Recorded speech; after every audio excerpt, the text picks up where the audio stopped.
قرآن کریم د الفاظو په لحاظ ضرور داسې د سړي زده سي، لیکن پر دغه ځای باندې بس کېدل سته نه. الفاظ د قرآن کریم به سړی زده کوي، له هغه وروسته به بیا د قرآن کریم په مطلب ځان پوه کوي. ځکه الله جل جلاله د قرآن کریم په سر کې چې کوم آیات کریمه ما ستاسو مخکې تلاوت کوي، ذلک الکتاب لا ریب فیه هدی للمتقین. الله جل جلاله وایي چې دا یو د هدایت کتاب ده، له شک او له شبهې وتلی هدایت پکښې ده. خو هدایت د هغه چا دپاره ده چې هغه دا اراده لري په زړه کې چې زه به په قرآن ځان پوه کوم.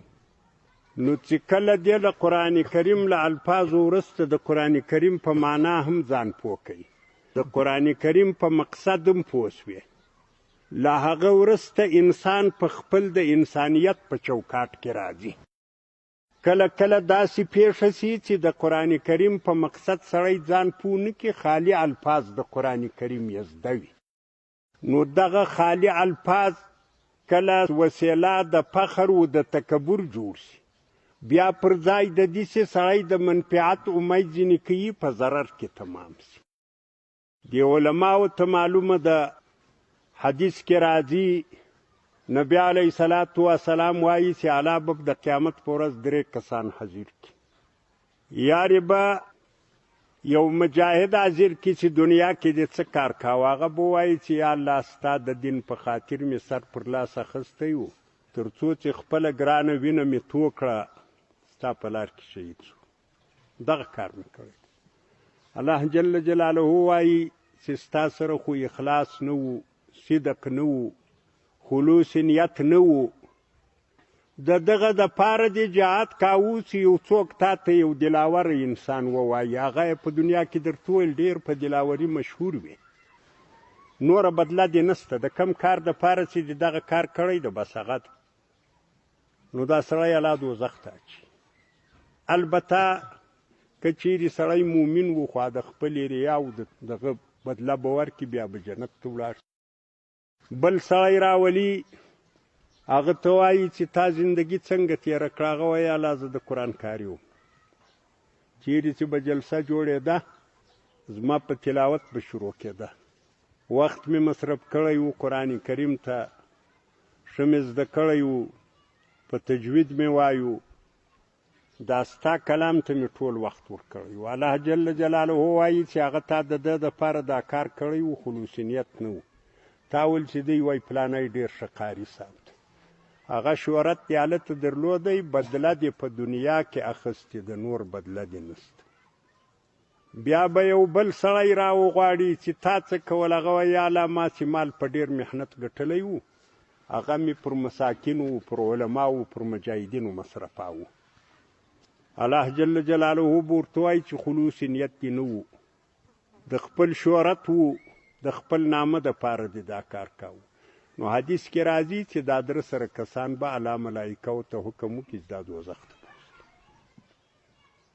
نو مقصد دی کې دا د خلوص نیت چې په سړي کې راځي، اخلاص و محبت چې په سړي کې راځي، خشوع او عاجزي چې په سړي کې راځي، دا په دغه وجه راځي چې د قرآن کریم په حقیقت و په معنا سړی پوهي.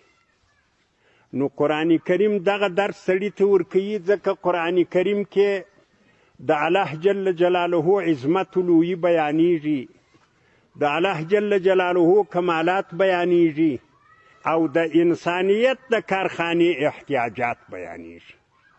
قرآن کریم کې دا خبره راځي چې انسانانو یو وخت د دنیا باچهۍ ته رسېدلي دي، خو باچهۍ کامیابي نه ده ورکړې، الله هلاک کړي دي.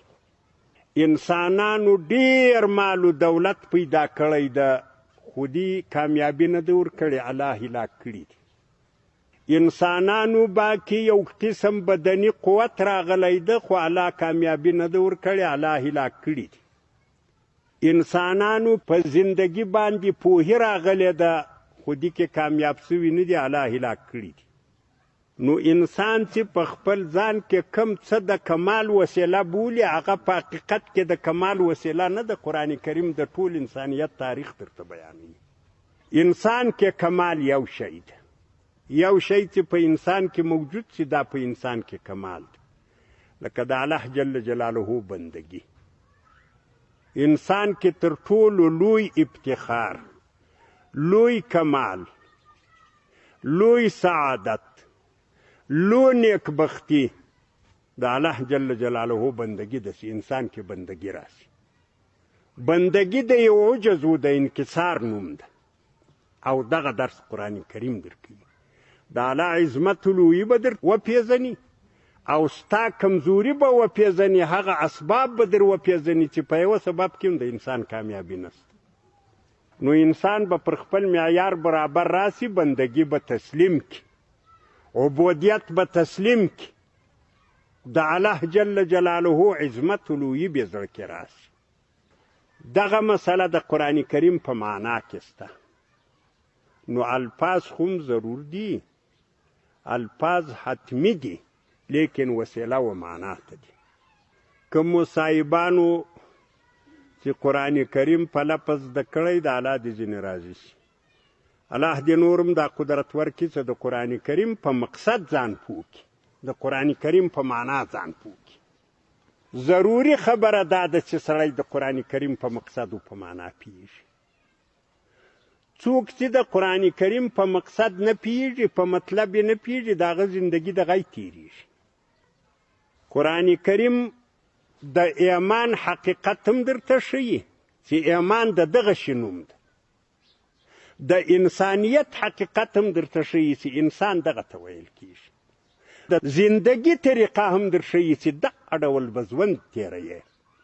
د انسانانو په مابین کې باهمي تعلقات هم در ښیي چې انسانان به یو له بله څنګه تعلق سره ساتي، څنګه رابطه به ساتي، او د الله د رضا طریقه هم در ښیي. که چیرې له قرآن کریم څخه سړی غافل پاته شي، د قرآن کریم مقصد ورته حاصل نشي، هغه باندې ځان پوه نه کړي، نو بیا کله کله په یو داسې لباس کې غلط کار کوي چې دته ځان سم ښکارېږي خو وي غلط روان. قرآن کریم د انسان د انسانیت دپاره آینه ده چې آینه دې راوکښه، خپلې چرې ته دې وکاتو، هغه نقصانونه در معلومیږي چې دا ځای سپیره ده، په خاورو ده، دا برېت لوی سوی ده، دا پلانی چی چې په آینه کې نه ګوري، تر ټولو خلکو ځان ښایسته درته ښکارېږي خو یې تر ټولو خراب.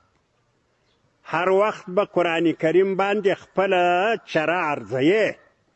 د قرآن کریم په آینه کې صحیح وختې نو صحیح، که غلط وختې نو غلط. او قرآن کریم ستا د زندګۍ دپاره هغه وخت آینه ګرځي چې په مقصد یې ځان پوه کړي، په معنا یې ځان پوه کړي.